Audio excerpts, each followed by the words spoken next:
ഈ UDF സർക്കാരിന്റെ ധവളപത്രം ഇന്ന് സഭയിൽ അവതരിപ്പിച്ചു. കഴിഞ്ഞ ദിവസം പ്രതിപക്ഷ നേതാവ് പറഞ്ഞിട്ടുണ്ടായിരുന്നു, ഇത് കാണിച്ചിട്ട് വരട്ടാൻ നോക്കണ്ട, ഞാൻ ഭയങ്കര സംഭവമാണെന്ന് പറഞ്ഞിരുന്നു. ഈ ധവളപത്രം അവതരിപ്പിച്ചതിന് പിന്നാലെ വളവള സംസാരിച്ച് പ്രതിരോധിക്കാനുള്ള ഒരു ശ്രമം ബാലഗോപാലൻ നടത്തി. പക്ഷേ തേഞ്ഞുപോയി. സതീശൻ ഇന്ന് ശരിക്കും പറഞ്ഞല്ലോ, കൊടുങ്കാറ്റായിട്ട് ആഞ്ഞടിക്കരുത്. സതീശൻ എന്നും കൊടുങ്കാറ്റാണല്ലോ. ഇന്നലെ സതീശൻ ഇല്ലായിരുന്നു സഭയിൽ, അല്ല, ബാംഗ്ലൂർ സത്യം പറഞ്ഞു പോയത്. അതിന്റെ ഇന്നലെ കാണാനുണ്ടായിരുന്നു. എന്താണെങ്കിലും കേരളം 5.07 ലക്ഷം കോടി രൂപയുടെ കടക്കണിയിലാണ് നിലവിൽ ഉള്ളത്.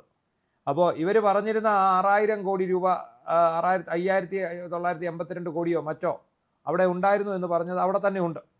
അപ്പോൾ ഇത്രയും പൈസ അതിനകത്തുണ്ട്. അപ്പോൾ ഇദ്ദേഹം പ്രതിപക്ഷത്തിൻ്റെ ആരോപണം എന്താ, ഞങ്ങൾ പറഞ്ഞത് ശരിയായിരുന്നു, നിങ്ങൾ പറഞ്ഞ പോലെ പൈസ അവിടെ ഇല്ലായിരുന്നോ? ആരെ പൈസ? അതിനെക്കുറിച്ച് മുഖ്യമന്ത്രിയുടെ ഒരു പ്രസംഗം അങ്ങോട്ട് തുടങ്ങിയപ്പോൾ ഇവരുടെ അതായത് അതൊരു കൊടുങ്കാറ്റ് പോലെ ആഞ്ഞടിച്ച് ഈ ബാലഗോപാലിനൊക്കെ പാറിപ്പറന്നുപോയി. കാരണം പുള്ളി ഒരു ഉദാഹരണം പറഞ്ഞു. 50,000 രൂപ ശമ്പളമുള്ള ഒരാൾ ശമ്പളമൊക്കെ മേടിച്ച് വീട്ടിൽ പോവാൻ, 25,000 രൂപ പലചരക്കടക്കാരന് കൊടുക്കാനുണ്ട്, പിന്നെ കുറേശ്ശെ വീതം പാലുകാരനും പത്രക്കാരനും എല്ലാം കൊടുക്കാനുണ്ട്. എന്നിട്ട് പുള്ളി അവരെല്ലാം വാതുക്കെ വന്ന് നിൽക്കുകയാണ്. അപ്പോൾ അദ്ദേഹം വീട്ടിൽ കയറി ഭാര്യയോട് പറയാം, 50,000 രൂപ എൻ്റെ കയ്യിലുണ്ട്, ഞാൻ ഒട്ടും ചിലവാക്കിയിട്ടില്ല, അവിടെ ഇരിക്കട്ടെ, മറ്റുള്ളവർക്ക് കൊടുക്കാനുള്ള കഥയില്ല, അവർ വെളിയിൽ വന്നിരിക്കുകയാണ് എന്ന് പറഞ്ഞ പോലെയാണ്. ഇവർ ഓരോരുത്തർക്കും കൊടുക്കാനുള്ള കണക്ക് അങ്ങോട്ട് വായിച്ചപ്പോൾ നമ്മൾ ഞെട്ടി. ബാങ്ക് മാത്രമല്ല, ഇവർ മറ്റേ ന്യൂ ജനറേഷൻ ബാങ്കിൽ നിന്ന് കടമെടുത്ത് ഈ കിഫ്ബിയും ഉണ്ട്. നമ്മൾ നേരത്തെ കൊടുത്തിട്ടുണ്ട്. SC/ST കുട്ടികളുടെ ലംസ ഗ്രാന്റ് പോലും കൊടുത്തിട്ടില്ല. 300 കോടി രൂപയാണ്. അപ്പോൾ നമ്മുടെ മന്ത്രി പോകാൻ പിടികൂടണം. ഇന്നലെ ട്രൈബൽ സ്കൂളിലേക്ക് മറ്റേ മുട്ടായി മാറ്റോണ്ട് പോയതാണ്, പോയ ആൾക്കാരാണ്. അപ്പോൾ അത് പോലും കൊടുത്തിട്ടില്ല. പിന്നെ അതുപോലെ എന്താണ്, ഈ വരുമാനം എന്ന് പറയുന്ന ഒരു സംഭവം ഇല്ല. കേന്ദ്രത്തിൽ നിന്നുള്ള കടമെടുപ്പ് മാത്രമാണ് നടന്നിരിക്കുന്നത്. അതാണ് ഇതിനകത്ത് ഏറ്റവും. കേന്ദ്രം തരുന്നില്ല എന്ന് നിരന്തരം വിലാപം നടത്തി. അതെ, ഇപ്പൊ കേന്ദ്രം പോരുന്നില്ല എന്ന് പറഞ്ഞു പോയി. ഇപ്പൊ മുഖ്യമന്ത്രി ചോദിച്ചത് എന്താണെന്ന് അറിയാമോ? ഞങ്ങൾ ഇനി ഇതെവിടെ ചെന്ന് കടമെടുക്കും, കടമെടുപ്പിന് പരിധി ഏർപ്പെടുത്തിയിട്ടുണ്ട്. ചില തറവാടുകളിലെ ചില കാരണവന്മാർ സകലതും മുടിപ്പിച്ച് കടം കയറ്റി വെച്ചിട്ട് അവരങ്ങ് മരിക്കും. അതെ, അടുത്ത് പറഞ്ഞ പിന്മുറക്കാരൻ പെടും. കടം വിട്ടു. ധവളപത്രം വരുമ്പോഴേ പിണറായി വിജയന്റെ തുണി ഉരിഞ്ഞ് പൊതുജന മധ്യത്തിൽ കൊണ്ട് നിർത്തും എന്നുള്ളത് അയാൾക്കറിയാമായിരുന്നു. ആർക്കാ? മറ്റാർക്കും അറിയത്തില്ല, പിണറായി വിജയൻ. കാരണം ഇതിനകത്തുനിന്ന് ഇതെടുത്ത് ക്രമരഹിതമായി ചെലവാക്കിയവർക്ക് മാത്രമല്ല ഇത് എന്താണ് സംഭവിച്ചിരിക്കുന്നതെന്ന് അറിയത്തുള്ളൂ.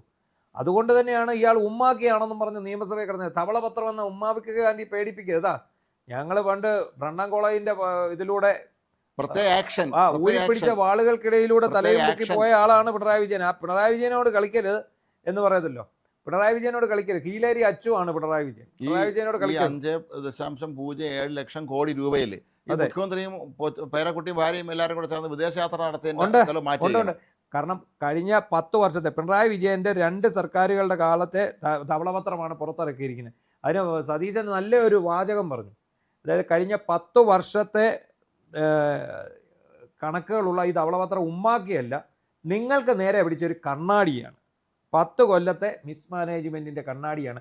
അതിനകത്ത് നിങ്ങൾ ഒന്ന് നോക്കിയാൽ മതി മിസ്റ്റർ പ്രതിപക്ഷ നേതാവ്. ഇതാണ് ഗോവിന്ദൻ മാഷിനടുത്ത് മോഹൻ പറഞ്ഞത്, നിങ്ങൾ വല്ലപ്പോഴും പോയി കണ്ണാടി നോക്കണമെന്ന് പറഞ്ഞ് അതുകൊണ്ടാണ്. അപ്പോൾ അതുപോലെ കിഫ്ബിയിലെ കടമെത്ര എന്നറിയോ? തിരിച്ചടയ്ക്കേണ്ട 21,000 കോടി രൂപയാണ് അവർക്ക് അടയ്ക്കേണ്ടത്. അതെങ്ങനെ കടം ആവാതിരിക്കും? ഇത് നമ്മൾ കഴിഞ്ഞ ദിവസം കൊടുത്ത വാർത്തകൾ ശമ്പളത്തിന്റെ പട്ടിക കണ്ടില്ലേ? അതായത് വരുമാനം കണ്ടെത്താനുള്ള ഒരു പദ്ധതിയും കിഫ്ബിയിലില്ല. എല്ലാം കിഫ്ബി വഴി ഇവരങ്ങ് നടത്തുക. ഇത് വരുമാനം എവിടെ നിന്ന് എടുക്കും? അവിടെ നിന്ന് എടുക്കുമ്പോൾ എന്താ, ഇവർ വരുമാനം എടുത്തതിന്റെ വിവരാവകാശ രേഖ നമ്മുടെ കയ്യിലിരിപ്പുണ്ട്. ഒന്ന് ദൂരത്ത് റോഡ് നിർമ്മിച്ചതും പാലം നിർമ്മിച്ചതും ഇതിന് എവിടെ നിന്ന് പൈസ തിരിച്ചു കിട്ടാൻ പോകുന്നത്? അതെ, അപ്പോൾ ഈ പറയുന്ന ഈ വരുമാനം കണ്ടെത്താൻ വേണ്ടിയുള്ള ഒന്നും കിഫ്ബിയിലില്ല. എല്ലായിടത്തും കൂടെ റോഡും തോടും പണിയുന്ന അവിടെ നിൽക്കട്ടെ. ഇവരുടെ സർക്കാരിന്റെ ആഘോഷങ്ങൾക്കെല്ലാം കിഫ്ബിയിൽ നിന്നാണ് പണം എടുത്തിരിക്കുന്നത്. എല്ലാ ആഘോഷവും കിഫ്ബിയിൽ നിന്നാണ് പണം എടുത്തത്. ഏത് ലോക എന്താണ് മറ്റേ പ്രവാസി മലയാള വിളിച്ച് നടത്തുന്ന പരിപാടി? അതെ, കേരള സഭ. പിന്നെ കിഫ്ബിയുടെ 25ാം വർഷ ആഘോഷം. കിഫ്ബിയില് പണമെടുത്തതിന്റെ പലിശ കേട്ടാൽ നമ്മൾ തല കറങ്ങി വീഴും എന്നാണ് അദ്ദേഹം പറഞ്ഞത്. കനകക്കുന്നില് ദിവസങ്ങളോളം നടന്ന പരിപാടിയായിരുന്നു കിഫ്ബിയുടെ പരിപാടി, ആഘോഷം. അതുപോലെ വേറെ പറഞ്ഞിരിക്കുന്നത് ഉണ്ട്. അതായത് ഇത് കണ്ടോണ്ട് നിങ്ങൾ പിന്നെ പ്രതിപക്ഷ നേതാവ് നിരാശപ്പെട്ടിരുന്നു ധവളപത്രം കണ്ടുകൊണ്ട്. അപ്പോൾ ഇതിന് മറുപടി പറയണമെന്നും പറഞ്ഞു. അപ്പോൾ ഇത് ഏറ്റവും വലിയ രസമുള്ള മറുപടിയാണ് ബാലഗോപാലൻ കൊടുത്തത്. ശ്രദ്ധിച്ചായിരുന്നു? വി ഡി സതീശൻ പ്രതിപക്ഷ നേതാവായിരിക്കുമ്പോൾ പറഞ്ഞത് 6 ലക്ഷം കോടിയുടെ പൊതുകടം കേരളത്തിനുണ്ട് എന്നാണ്. ഇപ്പൊ എത്ര ഉണ്ട്? 5 5 കോടിയല്ലേ ഉള്ളൂ. 5 ലക്ഷം കോടിയല്ലേ ഉള്ളൂ. അപ്പോൾ അത് തെറ്റായ നടപടി. 1 ലക്ഷം കോടി കുറഞ്ഞു. പിന്നെ 6000 കോടി രൂപ പൊതുഖജനാവിൽ ഉണ്ട് എന്നാണ് പറഞ്ഞിരുന്നത്. പക്ഷേ അന്ന് ഞങ്ങൾ പറഞ്ഞപ്പോൾ ഇത് ഇങ്ങനെ ഇല്ല, ഇവിടെ പൂച്ച പറ്റിയെടുക്കുകയാണെന്ന് നിങ്ങൾ പറഞ്ഞു. പക്ഷേ അതുണ്ടെന്ന് ധവളപത്രം തെളിയിച്ചിരിക്കുകയാണെന്ന്. അതിനുള്ള മറുപടി അദ്ദേഹം അവിടെ തന്നെ കൊടുത്തു. എവിടെ? നിയമസഭയിൽ തന്നെ കൊടുത്തു. ഇപ്പോൾ 2025 262 ദിവസം സർക്കാരിൻ്റെ ദിവസേനയുള്ള വരവ് ചെലവ് വ്യത്യാസം നികത്താൻ റിസർവ് ബാങ്ക് നൽകുന്ന താൽക്കാലിക വായ്പയെയും 84 ദിവസം ഓവർ ഡ്രാഫ്റ്റിനെയും ആശ്രയിച്ചു. അതായത് കഴിഞ്ഞ വർഷം 262 ദിവസം.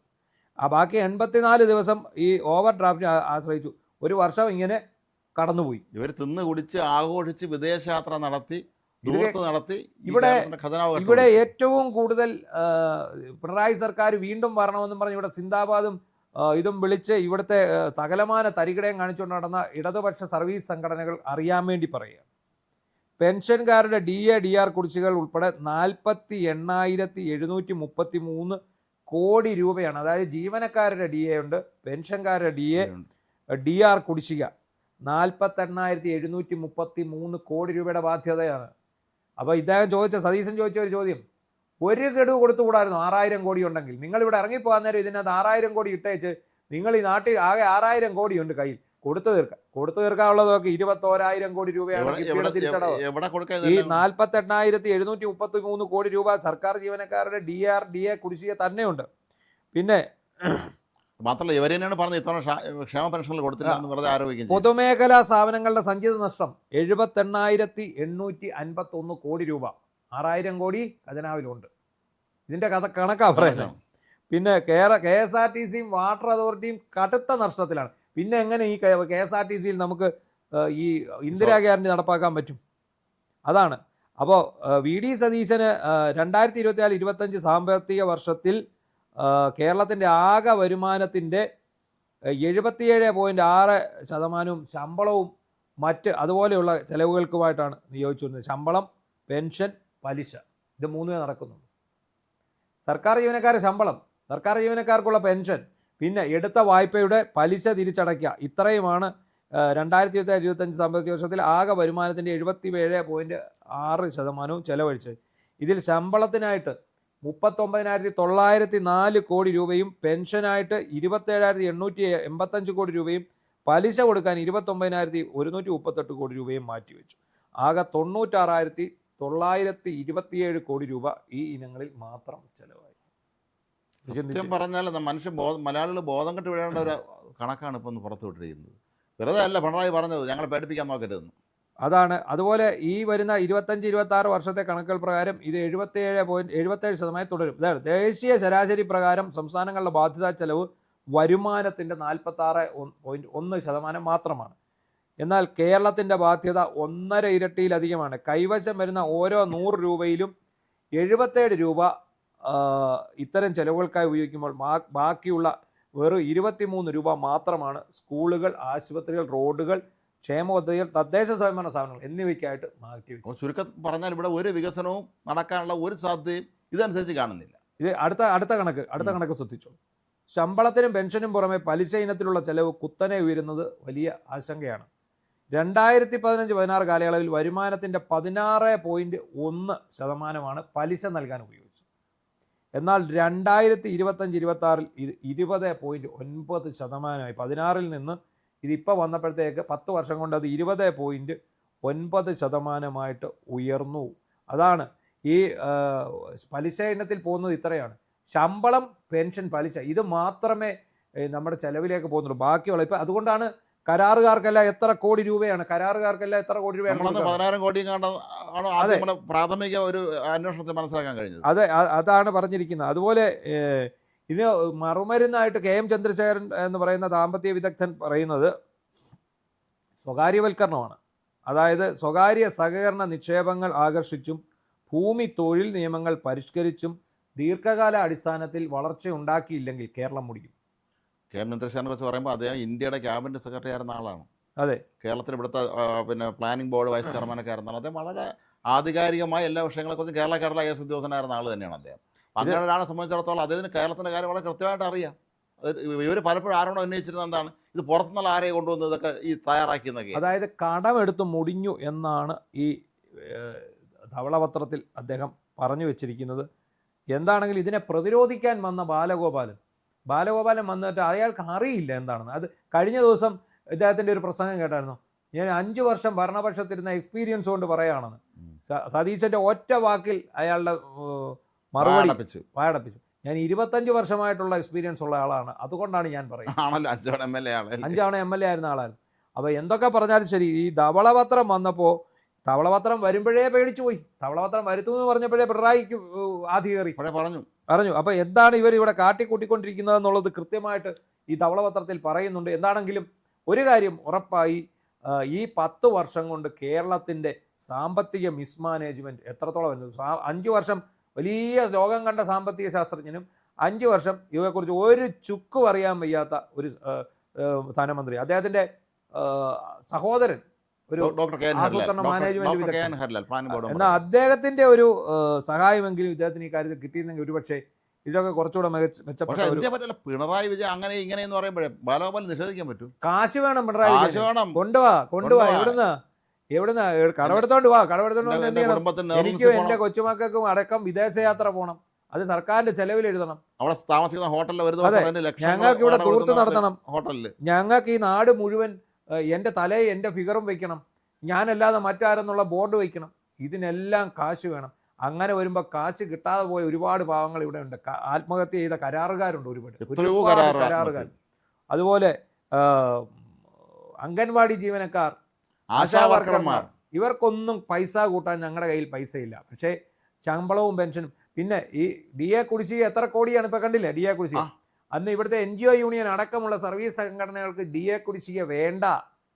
ഇനി ഇവർ ഈ DA കുടിശ്ശിക ആവശ്യപ്പെട്ട് ഈ വർഷം തൊട്ട് രംഗത്തിറങ്ങും. അടി കൊടുത്ത് കരക്കി കയറ്റിയാണ് പൊതുജനം ഇറങ്ങി അടിക്കണം. കഴിഞ്ഞ 5 വർഷത്തിനിടയിൽ ഇവർക്ക് വേണ്ടായിരുന്ന ഈ സാധനം ഇനി നിങ്ങൾക്ക് വേണ്ട, അത്രയേ ഉള്ളൂ. ഇനി ഇത് ചോദിക്കാൻ നിങ്ങൾ നിൽക്കരുത്. കാരണം സംസ്ഥാനം കടുത്ത അന്നത്തെ കാലമല്ലേ എന്ന് പറയും. ഞങ്ങൾക്ക് അഭിപ്രായം മാറിക്കൊണ്ടിരിക്കും. അഭിപ്രായം ഇരുമ്പിലൊക്കെ അല്ലെന്നാണല്ലോ, അത് ഇവർക്കാണ് ഏറ്റവും ആപ്റ്റായിട്ടുള്ളത്. അഭിപ്രായം മാറിക്കൊണ്ടിരിക്കും. അത് ഞങ്ങൾ അന്നത്തെ സാഹചര്യങ്ങളിൽ അങ്ങനെ പറഞ്ഞു, ഇന്നത്തെ സാഹചര്യങ്ങൾ ഞങ്ങൾ ഇങ്ങനെ പറയുമെന്ന് പറയും. എന്തായാലും അദ്ദേഹത്തിൻ്റെ പ്രസംഗം, PD സതീശൻ്റെ പ്രസംഗം, ആ പ്രസംഗത്തിന് മറുപടി കൊടുക്കാൻ ഒരു ഇതുള്ള പാങ്ങുള്ള ഒരാൾ പോലും ഇല്ലല്ലോ. അത് ഗതികേടാണ് സത്യം പറഞ്ഞത്. മാത്രമല്ല അതൊരു അപകടകരമായ സൂചനയാണ്. കാരണം ഈ ഭരണകക്ഷി ഇത്രയും ശക്തമായ രീതിയിൽ എല്ലാ കാര്യവും ചെയ്യുമ്പോഴും അതിനെ എതിർക്കാൻ പോലും ശേഷിയില്ലാതെ ദുർബലരായി ഇപ്പുറത്തിരിക്കുന്ന പ്രതിപക്ഷം എന്ന് പറയുമ്പോൾ നമുക്ക് ഊഹിക്കാം അടുത്ത് എന്താണ് സംഭവിക്കാൻ പോകുന്നതെന്ന്. എന്താണെങ്കിലും PD സതീശന് മുന്നിൽ ഇവർക്ക് പിടിച്ചു നിൽക്കാൻ കഴിയില്ല. ഇവർക്ക് ആകെ ഉള്ളത് പ്രസംഗിക്കാൻ അറിയാവുന്ന എന്നും പറഞ്ഞ് വന്നിരിക്കുന്ന ഒന്ന് നമ്മുടെ കോന്നി MLA ജനീഷ് കുമാറും ഈ പറയുന്ന ബാലഗോപാലനാണ്. പിണറായി വിജയനാണ് പ്രസംഗിച്ചിരിക്കുന്നതിന് മുമ്പേ സതീശൻ പൊളിച്ചടിച്ച് കണ്ടമ്പടി ഓടിക്കും. പിന്നെ ഇനി എന്തൊരു ദയനീയ അവസ്ഥയിലാണ് CPM കടന്നു പോകുന്നത്. ഒരു 2ാം നിര നേതാവ് പോലും ഇല്ല. പിന്നെ ഇതിനെക്കുറിച്ച് പറയാൻ ആധികാരികമായിട്ട് എന്തെങ്കിലും പറയാൻ അറിയാവുന്ന ഒരു ധനമന്ത്രി, ഈ ധനമന്ത്രിക്ക് എന്ത് പറയാൻ പറ്റി? ഒന്നും പറയാൻ പറ്റിയിട്ടില്ല. ഇനി ഇവര് ശാസ്ത്രജ്ഞനെ ഇറക്കും രംഗത്ത്. കയറുവരിയുടെ വിഡിത്തം കൂടി നമ്മൾ ഇനി സഹിക്കേണ്ടതായിട്ട്. അദ്ദേഹത്തിന്റെ ഒരു പ്രത്യേക ആക്ഷൻ ചിരിയും കൂടെ ഉണ്ട്. അദ്ദേഹത്തിന് ചിരിയുണ്ട് വെച്ചാൽ ഈ പറഞ്ഞതൊക്കെ മണ്ടത്തനമാണ് എന്ന രീതിയിൽ അദ്ദേഹത്തിന്റെ ചിരിയും, പിന്നെ അദ്ദേഹം മുഴുവൻ സാങ്കേതിക പദങ്ങൾ ഉപയോഗിച്ചുകൊണ്ടുള്ള ഒരു കളി നടത്തും. ആർക്കും ഒന്നും മനസ്സിലാവില്ല. കയറുവരിയെ വിളിക്കൂ, ഒരു വിശദീകരണം നല്ലത് തട്ടിക്കൂട്ടി കൊടുക്കൂ എന്ന് മാത്രമേ പറയാനുള്ളൂ.